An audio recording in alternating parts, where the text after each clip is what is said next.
Hello students, मैं आप सबका स्वागत करता हूं पाइथन के एक और ट्यूटोरियल के अंदर। और इस वीडियो में हम लोग डिस्कस करने वाले हैं फंक्शंस के बारे में। तो फंक्शंस जो होते हैं वो डिवाइड एंड कॉन्कर या यूं कह लीजिए मॉड्यूलर प्रोग्रामिंग अप्रोच को फॉलो करते हैं। तो फंक्शंस हमें ये सिखाते हैं कि हमें जो प्रोग्राम है वो अपना वो पूरा का पूरा एक साथ नहीं बनाना है। अभी तक हम लोग क्या कर रहे थे, पूरा प्रोग्राम एक साथ बना रहे थे, लेकिन फंक्शन ने हमें ये बताया कि हम अपने पूरे प्रोग्राम को छोटे छोटे पार्ट्स में डिवाइड कर लेंगे, यानी छोटे छोटे मॉड्यूल्स में डिवाइड कर लेंगे और हर मॉड्यूल को अलग अलग उसको डेवलप करेंगे, अलग अलग बनाएंगे। और जब वो अलग अलग मॉड्यूल्स बन जाएंगे तो उनको एक साथ कंबाइन करके पूरा प्रोग्राम बना लेंगे, राइट। जैसे कि आप लोगों को पता है कि मान लो कोई कार बना रही है, कोई कार मैन्युफैक्चरिंग कंपनी है, वो भी आपको पता है कि पूरी कार को एक साथ एक ही जगह पे नहीं बनाते हैं। उसका टायर कहीं और से आ रहा होता है, इंजन कहीं और से आ रहा होता है, राइट। उसकी बॉडी कहीं और से आ रही होती है, उसके म्यूजिक सिस्टम, एसी अलग अलग कंपनी बनाती हैं। फिर एक फैसिलिटी पे उन सबको असेंबल कर दिया जाता है और आपके सामने पूरी कार बन के आ जाती है। तो इस अप्रोच को बोलते हैं मॉड्यूलर अप्रोच। मतलब पूरे बड़े काम को छोटे छोटे कामों में डिवाइड करके उन छोटे छोटे कामों को अलग अलग जगह पे करना, और जब वो छोटे छोटे काम कंप्लीट हो जाएं तो उनको एक जगह पे लाके असेंबल कर देना। अब आपके माइंड में आ रहा होगा कि भाई हम इतना झंझट क्यों करें, जहां पे हम पूरा प्रोग्राम एक साथ बना सकते हैं वहां पे हम प्रोग्राम को छोटे पार्ट्स में डिवाइड करके अलग अलग डेवलप करें, फिर उनको असेंबल करें। अब दोनों के दोनों अप्रोच जो हैं वो आउटपुट तो सेम देने वाले हैं, लेकिन मैं आपको बता दूं कि अगर आप फंक्शंस यूज कर रहे हैं अपने प्रोग्राम के अंदर तो वो आपको बहुत सारी फंक्शनैलिटीज, बहुत सारे फायदे देने वाले हैं। अब एक एक करके मैं पहले आपको एक एग्जांपल देता हूं, उसके बाद हम एक एक करके उन एडवांटेजेस को, उन फायदों की बात कर लेते हैं जो फंक्शंस आपको देंगे। पहले हम लेते हैं एक एग्जांपल। मान लीजिए आपको एक प्रोग्राम बनाना है जिसके अंदर 1 लाख लाइन ऑफ कोड है, राइट। मतलब पूरे प्रोग्राम में 1 लाख लाइनें हैं, ठीक है। अब उस पूरे प्रोग्राम के अंदर आपको एक ऑपरेशन परफॉर्म करना है जिसको बोलते हैं स्वैपिंग। स्वैपिंग का मतलब सबको पता है ना कि दो वैल्यूज को इंटरचेंज कर देना, है ना, कि ए की वैल्यू 50 है, बी की वैल्यू 60 है, तो स्वैपिंग के बाद ए में 60 आ जाएगा और बी में 50 आ जाएगा, तो इसको स्वैपिंग बोलते हैं। आपको ये स्वैपिंग वाला ऑपरेशन परफॉर्म करना है, मान लीजिए 100 टाइम्स। उस 1 लाख लाइन ऑफ कोड के अंदर जो पूरे प्रोग्राम में आपको 100 बार स्वैपिंग परफॉर्म करना है, ठीक है। अब स्वैपिंग हमें पता है कि 2 तरीकों से हो सकती है, विदाउट यूजिंग थर्ड वेरिएबल और विद यूजिंग थर्ड वेरिएबल, लेकिन दोनों ही अप्रोचेस में आपको 3 लाइनें लगती हैं स्वैप करने में। अब जब एक बार स्वैप करने में 3 लाइनें लग रही हैं और मेरे पूरे प्रोग्राम में मुझे 100 टाइम्स स्वैप करना है, तो इट मींस कि मुझे स्वैप करने के लिए कितनी लाइनों की रिक्वायरमेंट होगी, 100 टाइम्स इंटू 3, मतलब मुझे 300 लाइन, मतलब 300 लाइंस यूज करनी पड़ेगी 100 बार स्वैपिंग करने के लिए अपने प्रोग्राम के अंदर, राइट। वहीं अगर मैं फंक्शंस की बात करूं तो फंक्शंस मुझे क्या कहता है कि जो ये मेरा स्वैपिंग वाला कोड है 3 लाइन का, इसको मैं एक फंक्शन के अंदर डाल देता हूं। Function is like a container, ठीक है। मैं उसको फंक्शन के अंदर मैंने उठाया, फंक्शन के अंदर डाल दिया, ठीक है। हर फंक्शन का एक यूनिक नेम होता है, हमने फंक्शन का नाम दिया, उस नाम के अंदर हमने उन 3 लाइन ऑफ कोड को डाल दिया, राइट। तो 3 लाइन्स हो गई हमारे पास यहाँ पे। अब मुझे अपने मेन प्रोग्राम में जहां पे भी स्वैपिंग करने की रिक्वायरमेंट पड़ेगी, मैं डायरेक्टली इस फंक्शन को कॉल कर लूंगा उसके नाम से। कॉल करने के लिए मुझे 1 लाइन लगेगी, 1 लाइन ऑफ कोड लगेगा, 1 लाइन ऑफ कोड फंक्शन को कॉल करने के लिए, राइट। तो मान लो मुझे 100 टाइम्स स्वैपिंग करनी है, तो मुझे 100 टाइम्स प्रोग्राम में इस फंक्शन को कॉल करना पड़ेगा। तो 100 लाइंस तो ये हो गई मेरी, ठीक है। अब जो मैंने ये फंक्शन डिक्लेयर किया है, इस फंक्शन के अंदर 3 लाइंस तो क्या हो गई मेरी स्वैपिंग वाली, तो 3 लाइनें ये हो गई। मान लीजिए ऊपर 1 लाइन फंक्शन का नाम डिफाइन करने के लिए हो गई, मान लो 4 लाइनें हो गई, ठीक है। 100 लाइंस तो ये और 4 लाइंस फंक्शन की, तो टोटल कितनी होगी 104 लाइंस।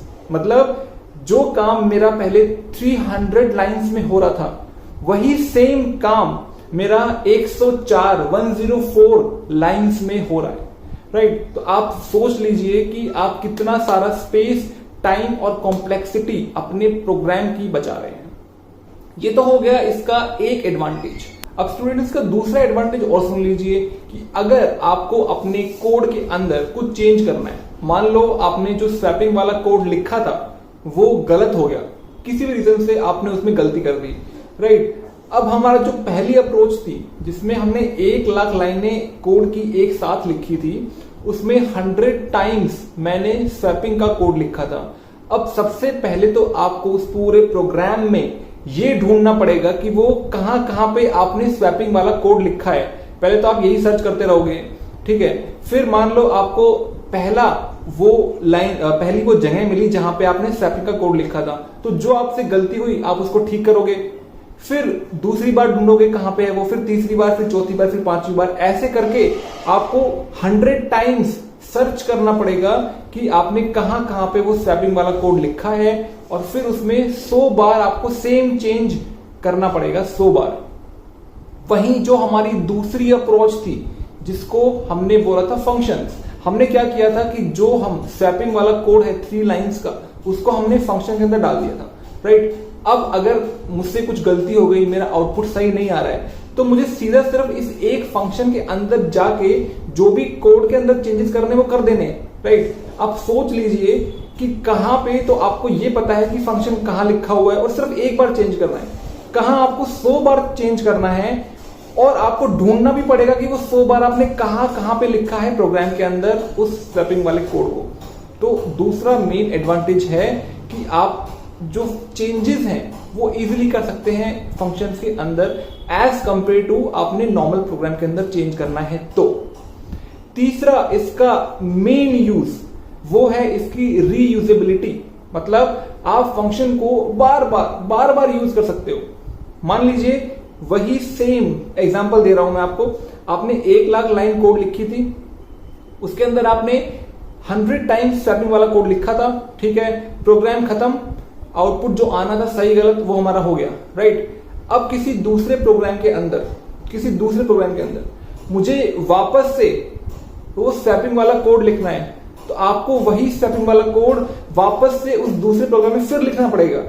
वहीं अगर आपने फंक्शन के अंदर उस स्वैपिंग वाले कोड को डाल दिया है, तो आपको करना क्या है, आपने जो पहला प्रोग्राम बनाया है जिसके अंदर आपने फंक्शन यूज किया है स्वैपिंग वाले कोड के लिए, तो आपने वो पहला प्रोग्राम सेव कर लिया।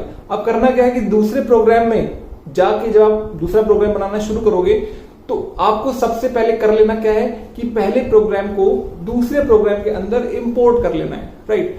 स्टूडेंट्स, अगर आपको पता है तो बहुत अच्छी बात है, नहीं पता है तो आपको बता देता हूं कि एक प्रोग्राम के फंक्शंस को हम दूसरे प्रोग्राम में इजीली यूज कर सकते हैं, राइट। तो जो फंक्शंस मैंने फर्स्ट प्रोग्राम में बनाए थे, अगर मुझे सेकंड प्रोग्राम में यूज करने हैं, तो सेकंड प्रोग्राम की फर्स्ट लाइन में क्या करूंगा, उस पहले प्रोग्राम को इंपोर्ट कर लूंगा, राइट। मान लो आपने प्रोग्राम का जो नाम लिखा था वो लिखा था मान लो abc.py, पाइथन से सेव होता है .py, तो मुझे दूसरे प्रोग्राम में जाकर करना क्या है कि इंपोर्ट abc, दैट्स इट। इससे ज्यादा कुछ नहीं करना है। इसके बाद हम डायरेक्टली प्रोग्राम 1 के फंक्शंस को यूज कर सकते हैं प्रोग्राम 2 के अंदर। वहीं जो हमारी पहली अप्रोच थी उसमें रीयूजेबिलिटी वाला कोई भी हमारे पास फैसिलिटी अवेलेबल नहीं थी। तो फंक्शंस हम लोग जो पढ़ रहे हैं, हमने उनकी 3 मेन एडवांटेजेस यहां पे डिस्कस किए हैं। पहला एडवांटेज क्या है कि अगर आप फंक्शन को यूज कर रहे हैं तो आप उस कोड को वापस से यूज कर सकते हो, रीयूजेबिलिटी। दूसरा क्या हमने डिस्कस किया था, दूसरा हमने ये डिस्कस किया था कि अगर मुझे कुछ चेंजेस करने हैं उस प्रोग्राम के अंदर, कुछ चेंजेस करने हैं मुझे, तो फंक्शन के अंदर चेंज करना इजी है एज कंपेयर टू एक नॉर्मल प्रोग्राम के अंदर। तीसरा इसका एडवांटेज क्या डिस्कस किया था हमने कि अगर आप अपने प्रोग्राम के अंदर फंक्शंस का यूज करोगे तो आपकी जो लाइन ऑफ कोड है, जो प्रोग्राम कॉम्प्लेक्सिटी है, वो कम हो जाएगी। आपको कम लाइन टाइप करनी पड़ेगी अगर आप फंक्शन यूज करते हो। अगर आप फंक्शन यूज नहीं करते हो तो आपको ज्यादा लाइनें टाइप करनी पड़ेगी। तो स्टूडेंट्स, उम्मीद करता हूं कि आपको फंक्शंस का कंसेप्ट पूरी अच्छे तरीके से समझ में आ गया होगा। नेक्स्ट वीडियो में हम लोग डिस्कस करेंगे कि फंक्शंस कितने टाइप के होते हैं, कैसे कैसे हम उसको यूज कर सकते हैं, राइट। और ये सारी चीजें हम लोग देखेंगे पाइथन प्रोग्राम्स के साथ। तो इस वीडियो में इतना ही। उम्मीद करता हूं कि आपको पाइथन के अंदर फंक्शन का कंसेप्ट अच्छे से समझ में आ गया होगा कि फंक्शंस क्या होते हैं, क्यों हम इसको यूज करते हैं, क्यों हमारे लिए बेनिफिशियल होते हैं और क्यों हमें फंक्शंस को ही यूज करना चाहिए अगर हम अपना प्रोग्राम बना रहे हैं तो। राइट, तो इस वीडियो में इतना ही। मिलते हैं नेक्स्ट वीडियो में। फंक्शंस के जो आगे के टॉपिक है वो हम कवर करेंगे विद पाइथन प्रोग्राम्स। राइट, अगर कोई बात आपको समझ में नहीं आई हो फंक्शंस की तो वीडियो पे कमेंट करके मुझे बता दीजिए। अगर पॉसिबल होगा तो मैं आपके सारे डाउट्स जरूर क्लियर करने की कोशिश करूंगा। और आपका कोई सजेशन है तो भी आप कमेंट में जाके मुझे बता दीजिए। तो मिलते हैं नेक्स्ट वीडियो में, तब तक के लिए have a nice day, bye bye, take care.